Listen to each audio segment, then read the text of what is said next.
शादी के समय जगत बहुत खुश था कि उसकी तीन सालियां थी। वाह जगत, तेरी तो मौज है, तीन सालियां। हाँ, सालियां होती ही हैं आधी घर वालियां। तेरे पास तो तीन सालियां हैं। तू तो सबसे खुशहाल पति है मेरे दोस्त। अपनी शादी के दिन जगत बहुत खुश था। शादी को कुछ दिन बीत गए थे और आज लवली उदास थी। क्यों, क्या हुआ लवली? मुझे अपनी तीनों बहनों की बहुत याद आ रही है। तो उन्हें यहाँ बुला लो ना। सच में? हाँ, और नहीं तो क्या। वैसे भी ये उनकी बहन का ही घर है, वो तीनों तो यहाँ आ सकती हैं। आज मैं बहुत खुश हूँ जगत, मेरी तीनों बहनें मेरे साथ रहेंगी। लवली ने अपनी बहनों को कॉल किया और उन्हें अपने ससुराल बुला लिया। लवली की तीनों बहनें इसी ताक में थीं। उन्होंने झटपट बैग भरे और बोरियां बिस्तर लेकर लवली के ससुराल आधम की। दीदी! अरे छोटी, मैं कब से तुम सबका इंतजार कर रही हूँ। दीदी, जैसे ही आपने बोला कि जीजू मान गए हैं, हम सब तो तुरंत बैग पैक करके आ गए। अब यहाँ तक आने में समय तो लगेगा ही ना? हाँ छोटी, मैं सब जानती हूँ। अब से तुम लोग यहीं रहो मेरे साथ। जीजू बोल रहे हैं। सच में? और नहीं तो क्या? झूठ लगे तो अपने जीजू को पूछ लो। हाँ, तुम सब जब तक चाहो यहाँ रह सकती हो। ये सुनकर जगत की तीनों सालियां बहुत खुश हुई। उस दिन से जगत की तीनों सालियां उसके घर में ही रहने लगी। सुबह जब जगत ऑफिस के लिए उठकर नहाने जाने लगा तो उसकी साली पहले से नहा रही थी। जगत उसके बाहर निकलने का इंतजार करने लगा। अरे रितु, थोड़ा जल्दी करो, मुझे लेट हो रहा है। हाँ जीजू, अभी आई। काफी देर बाद जगत की साली बाहर आई। फिर जगत नहाने गया। जगत को ऑफिस जाने के लिए देर हो रही थी। अरे जगत, थोड़ा रुक जाओ, टिफिन पैक हो रहा है। नहीं लवली, और देर नहीं रुक सकता, ऑलरेडी लेट हो गया हूँ। जगत बेचारा भागता दौड़ता ऑफिस गया। खैर, दिन बीता और शाम को जब वो घर लौटा तो उसकी पत्नी अपनी बहनों के साथ गपशप करने में बिजी हो गई। अरे लवली, आज सर बहुत घूम रहा है, प्लीज थोड़ा सर दबा दो। मैं मालिश करती हूँ जीजू, पूरे घर में मैं सबसे बेस्ट तेल मालिश करती हूँ। जगत चाहता था कि लवली उसका सर दबाए ताकि वो अपनी पत्नी के साथ थोड़ा अकेले में बातचीत भी कर सके, पर अब वो अपनी साली को मना भी नहीं कर सकता था। ठीक है मोनिका। मोनिका अपने जीजा का सर दबाने लगी और लवली अपनी बहनों के साथ गपशप करने लगी। देर रात को जगत लवली का इंतजार कर रहा था। आज इसे इतनी देर क्यों लग रही है? लवली! अरे मैं फेशियल करवा रही हूँ, आप सो जाइए। इस बार भी जगत मायूस हो गया। वो बेचारा अकेला ही सो गया। अगली सुबह जब वो उठा तो लवली उसके पास आई। ये लीजिए लिस्ट। इतना सारा मेकअप का सामान? हाँ, हम 4 लोग हैं ना। आप मेरे लिए मेकअप का सामान लाओगे और मेरी बहनें मुंह देखें, ये अच्छा लगेगा क्या? ठीक है, ले आऊंगा। ना चाहते हुए भी उस दिन जगत को सबके लिए मेकअप का सामान खरीदना पड़ा। ऐसे ही चलता रहा तो मैं कंगाल हो जाऊंगा। लोगों से एक बीवी नहीं संभलती और मेरी तीन सालियां भी हैं। हे भगवान, अब तू ही मुझे बचा सकता है। अब से हर दिन का यही सिलसिला था। जगत रोज ऑफिस जाने के लिए लेट हुआ करता था।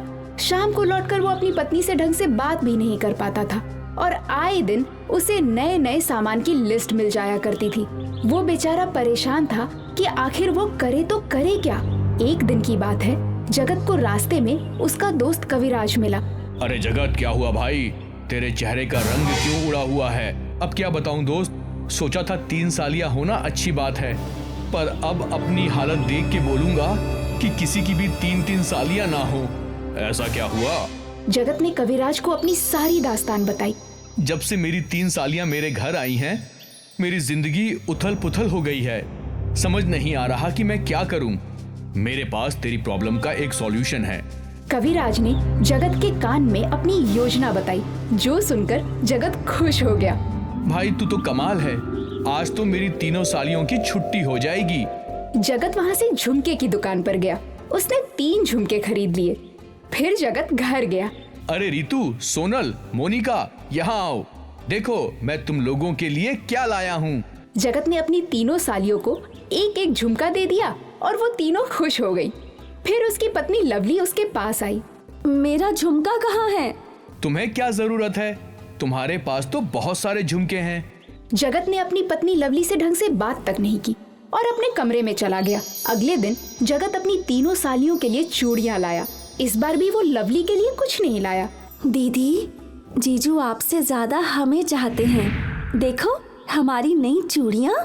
चुप। जगत का ये बर्ताव लवली को खटकने लगा था।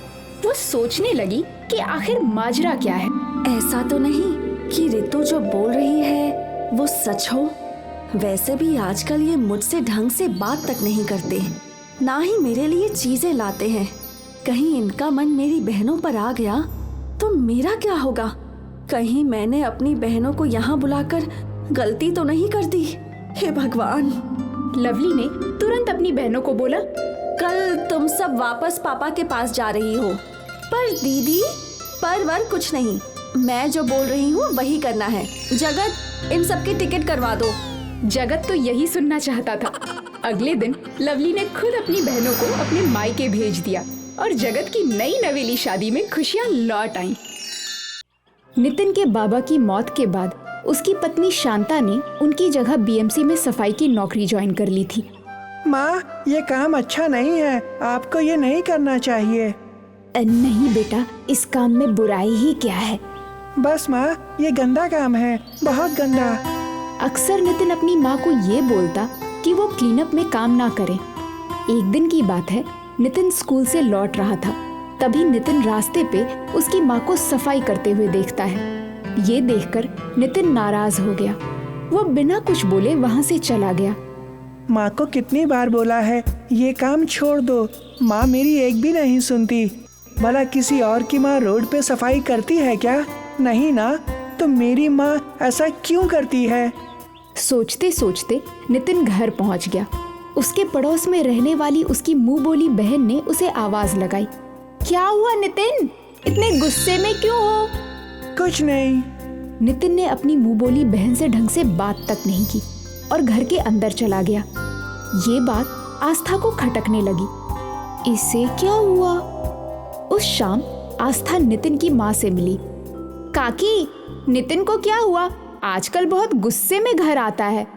मुझे नहीं पता बेटा, आजकल वो बहुत गुस्सा करता रहता है। हमेशा मुझे बोलता रहता है कि ये काम छोड़ दूं। तो ये बात है। कोई नहीं काकी, मैं उसे समझाऊंगी। मुझे यकीन है वो मेरी बात जरूर समझ लेगा। ये तो बहुत अच्छा होगा बेटा। अगले दिन नितिन स्कूल से लौट रहा था। नितिन के साथ उसका दोस्त ध्रुव भी था। वो लोग हमेशा के रास्ते से लौट रहे थे। तभी सामने नितिन की माँ सफाई कर रही थी। अरे नितिन, वो तेरी माँ है ना? नितिन ने अपनी माँ को देखा और मुंडी नीचे झुका ली। लेकिन तेरी माँ ये काम क्यों करती है? तुझे बुरा नहीं लगता क्या? तेरी माँ ये सब काम करती है। नितिन ये सब सुन रहा था, पर वो अपने दोस्त को क्या बोलता, इसलिए वो वहां से दौड़ पड़ा। नितिन रोते रोते अपने घर की ओर दौड़ पड़ा। आस्था ने नितिन को रोते हुए देख लिया और वो उसके पीछे पीछे उसके घर तक चली गई। क्या हुआ नितिन, तू रो क्यों रहा है? क्या बात है? माँ आज भी वहाँ सफाई का काम कर रही थी। तो उसमें क्या हुआ? वो तो उनका काम ही है ना। दीदी, मैंने कितनी बार माँ को बोला है कि वो काम ना करे, सफाई का काम बुरा है। आज तो मेरे दोस्त भी माँ को सफाई करते हुए देख लिए। अब सबको पता चल जाएगा कि मेरी माँ सफाई वाली है। तो तुझे पसंद नहीं है कि तेरी माँ रोड पर सफाई करे, बस इतना ही ना? हाँ। एक बात बता, साफ सफाई अच्छी चीज है या बुरी? है तो अच्छी, पर शहर की साफ सफाई अच्छा काम नहीं है। अच्छा ये बता, अगर शहर में कोई साफ सफाई ही ना करे तो शहर कैसा दिखेगा? हर जगह गंदगी गंदगी होगी। बिल्कुल सही। तुझे तो अपनी माँ पर गर्व होना चाहिए। गर्व क्यों? क्योंकि तेरी माँ एक हीरो है। मैं समझा नहीं दीदी। शहर की गंदगी शहर की सबसे बड़ी दुश्मन है और इस दुश्मन से लड़ती है तेरी माँ। अगर वो रोज साफ सफाई ना करे तो गंदगी का दुश्मन सारे शहर में फैल जाएगा और सब लोग बीमार और बहुत बीमार हो जाएंगे। हाँ। इसलिए बोल रही हूँ कि तुझे अपनी माँ पर गर्व होना चाहिए। वो तो असली हीरो हैं। पर फिर लोग क्यों सफाई वालों को छोटा समझते हैं? क्योंकि गंदगी करना तो हर किसी को आता है, पर रोड पर सफाई करने का साहस हर किसी में नहीं होता। नितिन को आस्था की ये बात समझ आ गई। अब उसे इतना बुरा नहीं लग रहा था। आस्था दीदी अपने घर चली गई। शाम को जब शांता घर लौटी तो नितिन शांत बैठा था। तूने खाना खाया? हाँ माँ, खा लिया। आज बिना चिल्लाए तूने खा लिया? क्या बात है नितिन। नितिन ने बिना कुछ बोले अपनी माँ को गले लगा लिया। ये देखकर शांता हैरान थी, पर वो खुश थी कि आज उसका बेटा खुश था। कुछ दिनों बाद शांता अपने बेटे नितिन को दिवाली के लिए शॉपिंग करने ले गई। अब हमने नए कपड़े तो खरीद लिए हैं, चलो अब चलकर पटाखे खरीदते हैं। पटाखों का नाम सुनते ही, नहीं माँ, पटाखे नहीं चाहिए। लेकिन तुझे तो पटाखे पसंद है ना। ऐसा मत सोच कि मेरे पास पैसे नहीं हैं। मेरे पास पटाखों के लिए पैसे हैं बेटा। माँ, मुझे पटाखे नहीं चाहिए। पर क्यों बेटा? बस यूं ही। फिर वो दोनों वहाँ से घर चले गए। शांता परेशान थी कि उसके बेटे ने पटाखे क्यों नहीं खरीदे। कुछ देर बाद आस्था वहाँ आई। काकी, सब कुछ खरीद लिया? खरीद तो लिया, पर नितिन ने पटाखे नहीं खरीदे। मुझे तो समझ ही नहीं आ रहा कि इसने ऐसा क्यों किया। आस्था ने नितिन की ओर देखा। अब माँ को भी पटाखे ना लेने की वजह बता दे। नितिन अपनी माँ के पास गया और उनका हाथ पकड़कर बोलने लगा, माँ, तुमने ही बोला था ना कि दिवाली का मतलब बुराई पे अच्छाई की विजय होती है। हाँ बिल्कुल। तो पटाखों को जलाने के बाद सिर्फ गंदगी होती है, और गंदगी हमारा सबसे बड़ा दुश्मन है। माँ, आप हर दिन शहर की गंदगी के दुश्मन से लड़ती हो, और मैं खुद गंदगी बढ़ाऊं तो कैसे होगा माँ? ये अच्छा नहीं है। ये सब तुझे किसने बताया? आशा दीदी ने। और ये देखो माँ, मैंने तुम्हारे लिए एक पेंटिंग बनाई है। शांता ने अपने बेटे की पेंटिंग देखी और उसकी आंखों से आंसू बहने लगे। पेंटिंग में नितिन ने शांता को देवी का रूप दिया, जिस देवी के हाथों में सफाई की चीजें थी।